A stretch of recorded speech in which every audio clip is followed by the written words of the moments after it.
When abilities were first introduced to the human race, people discovered that some abilities were more powerful than others. The abilities themselves differed from person to person. They depended on how many mutated cells could be activated within a person's body and how much a person's body could withstand. Not long after the introduction of abilities came the power level system, which consisted of 8 power levels. These levels indicated how many mutated cells were in a given body, not how strong the ability was. The military divided them into subcategories: 1.1, 1.2, all the way to 1.9. There were 2 ways for people to obtain abilities. One way was to learn it from an ability book. The other was to be an original. During the war with the donkey, humans began exhibiting powers. No one could explain why, but the first people to have these powers were called originals. Scientists claimed it was humanity's last stand against extinction. The original's power came as a shock to the donkey.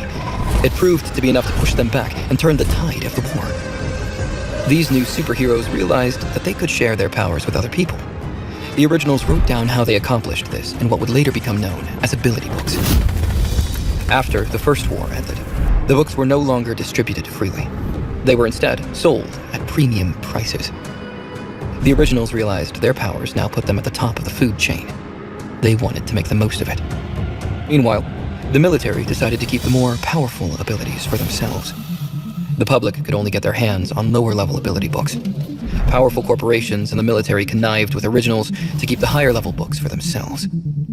One had to be an original or own an ability book to have powers. Unsurprisingly, the originals were stronger and accessed higher levels than the rest of the human race. Their powers often couldn't be measured using the power system.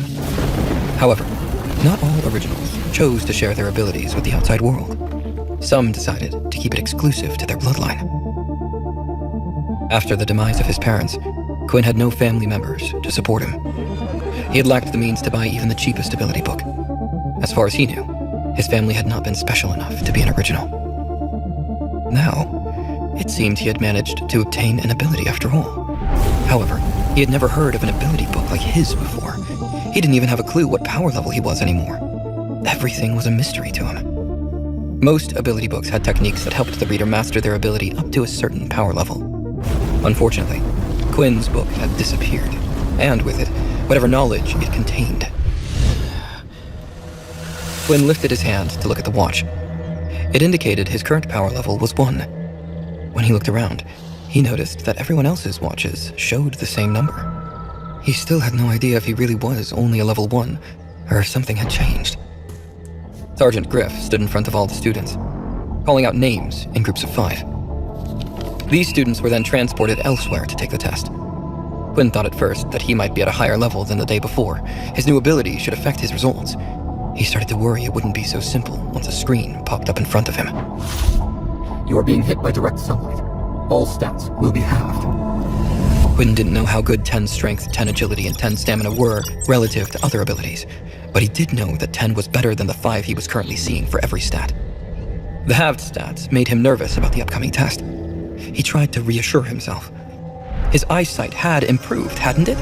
At the very least, he should be in top condition for someone without an ability. At the same time, he couldn't lie to himself. Quinn felt incredibly weak and sluggish.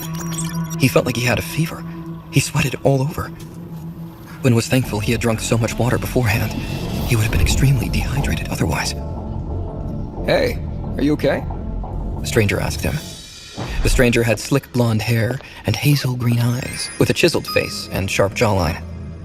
He stood at 6'2", towering over Quinn's 5'11".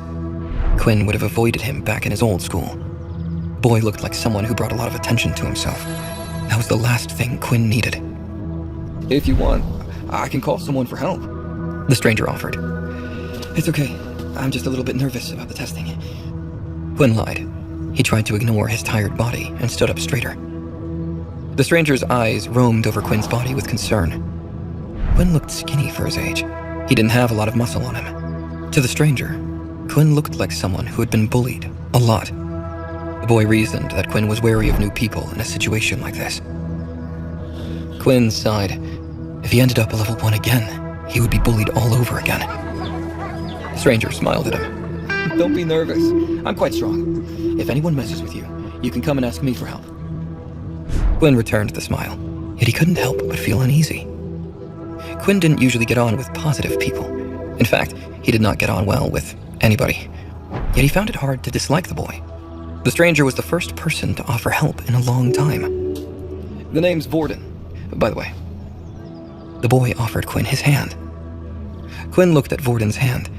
It was the first time in his life that someone had treated him like a normal person. He was afraid that would change. If this ability turns out to be a dud, this guy is going to turn his back on me just as quickly.